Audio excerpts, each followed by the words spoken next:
ସ୍ତ୍ରୀର ମର ଶରୀର ଘରର ବାରଣ୍ଡାରେ ନିର୍ଜୀବ ହୋଇ ପଡ଼ିଛି। ଇତସ୍ତତଃ ହୋଇ ବାଳଗୁଡ଼ିକ ମୁହଁରେ ଆଲୁବାଲୁ ହୋଇ ପଡ଼ିଛି ଯେମିତି କେହି ନାହାନ୍ତି ତା ମୁହଁରୁ ବାଳଗୁଡ଼ିକ ବାହାର କରିବାକୁ। ହଁ, ଜୀବିତ ଲୋକଙ୍କୁ ତ ଏଠି କିଏ ପଚାରୁ ନାହାନ୍ତି ପଛେ ଗୋଟେ ଶବକୁ କିଏ ଏତେ ଯତ୍ନ କରି। ସ୍ତ୍ରୀର ଆତ୍ମ ସବୁ ଦେଖି ଦୂରରୁ ହସୁଛି ଆଉ ମନ ଦୁଃଖ ମଧ୍ୟ କରୁଛି। ତା ସହିତ ଅଛନ୍ତି ତା ପଡ଼ୋଶୀ ଘର ମୀରା ନାନୀ।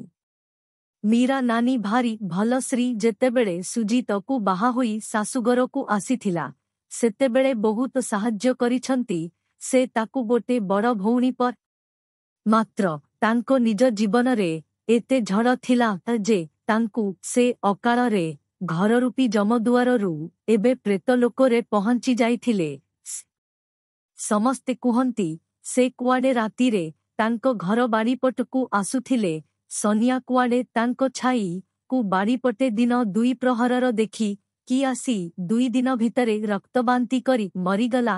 ଗାଁ ଲୋକ କହିଲେ ସ୍ତ୍ରୀକୁ ତ କେବେ ଦେଖା ଦିଅନ୍ତିନି। ମୀରା ନାନୀ ଯେତେ ଡାକିଲେ ବି ଆସନ୍ତି ତା ପାଖକୁ। ସୁଜିତ ସହରରେ ରହି କାମ କରି ଘରକୁ ପଇସା ପଠାଇଦି। ବେଳେବେଳେ କାମରୁ ଫୁରସ୍ତ ମିଳିଲେ ଘରକୁ ଆସି ନିଜ ପରିବାର ସହିତ ସମୟ ବିତାଇବା ତ ଦୂର କଥା, ସାଙ୍ଗସାଥୀ ତାର ଯାହା ମୋବାଇଲ ଫୋନ ସତେ ଯେମିତି ଭାଇ ବନ୍ଧୁ ବାପମା ଓ ତା ସହିତ ସ୍ତ୍ରୀ ମଧ୍ୟ। ସ୍ତ୍ରୀ ଅଭିଯୋଗରେ ତା ଶାଶୁ ଶ୍ୱଶୁର ମଧ୍ୟ ତା ସାଥ ଦିଅନ୍ତି। ମଣିଷ କ'ଣ ଏତେ ତୁଚ୍ଛ ହେଇଗଲେଣି ଯେ ତା ଜାଗା ଏବେ ମୋବାଇଲ ନେଇଯାଇଛି।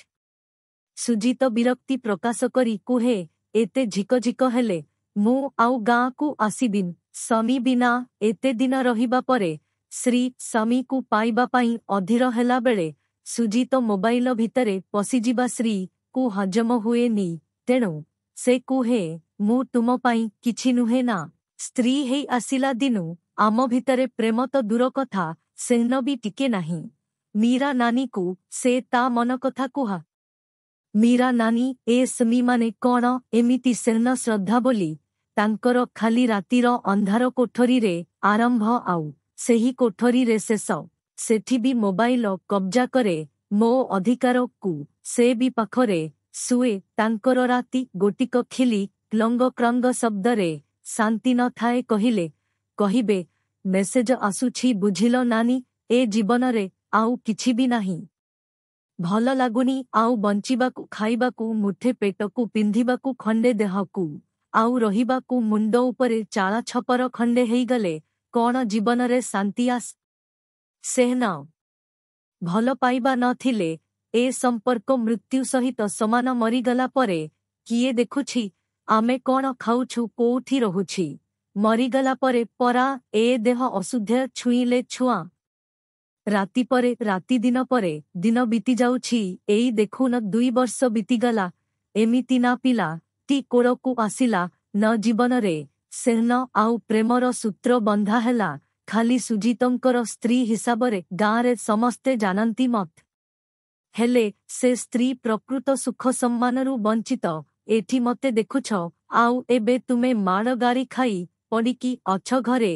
ରାଧିଆ ଭାଇକୁ ତ ଗୁଣିଗାରିଡ଼ି କରି ତୁମ ସଙ୍ଗେ ଅପଡ଼ କଲା ପରେ ବଡ଼ ଭଉଣୀ ଉଷା ନାନୀ ବସେଇ ଦେଲା। ତା ପୁଅକୁ ଉତ୍ତରାଧିକାରୀ କରି ଜମିଜମା ସବୁ ଦେଲା। ଖାଲି ତମ କୋଳରେ ପୁଅଟିଏ ନ ଥିଲା ବୋଲି ସିନା। ଏତେ ବାଦଛେଦ ଅହମ୍ମହ ଭାରି ରହିଛି ଏ ଦୁନିଆରେ। ଏଠି ସାଧାରଣ ମଣିଷଟିଏ ବଞ୍ଚିବା ମୁସକିଲ। ଦେଖୁ ନ ମୋ ଶବ ସକାଳୁ ପଡ଼ିଲାଣି ଆସି 2 ପ୍ରହର ହେଲାଣି। ଯାହାର ଏତେ ସେବା ଶୁଶ୍ରୂଷା କରିଥିଲି, ନିଜର ବୋଲି ଭାବିଥିଲି, କିଏ ନିଆଁ ଦେବ ମୋ ମୁହଁରେ ଆଜି ତାକୁ ଅପେକ୍ଷା। ମୀରା ଦୂରରେ ଏକ ପ୍ରେତ ହୋଇ ଛିଡ଼ା ହୋଇ ସ୍ତ୍ରୀର ପ୍ରେତକୁ କହୁଥିଲା ମତେ ତ ମୋ ନିଜ ଲୋକ ପ୍ରେତଲୋକକୁ ରାସ୍ତା ଦେଖେଇଦେଲ। ତତେ କିଏ ଦେଖେଇଲା?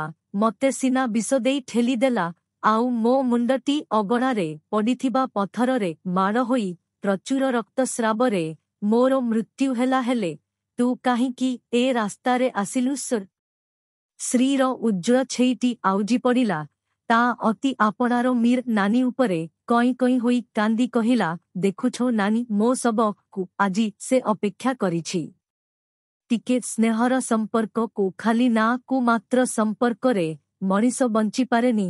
ତା ପାଇଁ ଏକ ସେଲ୍ନର ଡୋରି ଦରକାର ଯାହା ମତେ ମୋ ପରିବାର ଠାରୁ ମିଳିନଥିଲା। ମୋ 3 ଦିନ ଦେହ ଖରାପରେ ମଧ୍ୟ ମୁଁ ଏମାନଙ୍କର ସେବା କରୁଥିଲି। ମାତ୍ର ଆଜି ସେମାନଙ୍କ ପାଇଁ ମୁଁ ପ୍ରେତ ଲୋକର ରାସ୍ତାରେ ନିଜକୁ ପାଇଲି। ଯଦି ମୁଁ ନିଜେ ପାଇଁ ବଞ୍ଚି ନିଜର ଯତ୍ନ କରିଥାନ୍ତି ତାହେଲେ ମୁଁ ଏଠିକି ଆସି ନଥାନ୍ତି। ଏ ରାସ୍ତାରେ ଆସିବା ନିଜ ଲୋକ ହିଁ ଦାୟୀ ହୁଅନ୍ତି।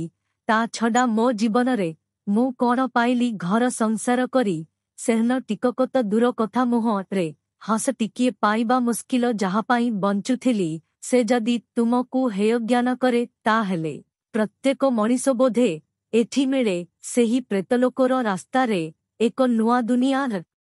କହି ଶ୍ରୀ ଆଖିରେ ବୋହି ଯାଉଥିବା 2 ଧାର ଲୁହକୁ ମୀରା ଅତି ଆପଣା ହୋଇ ପୋଛି ଦେଉଥିଲା ପ୍ରେତଲୋକର ରାସ୍ତାରେ।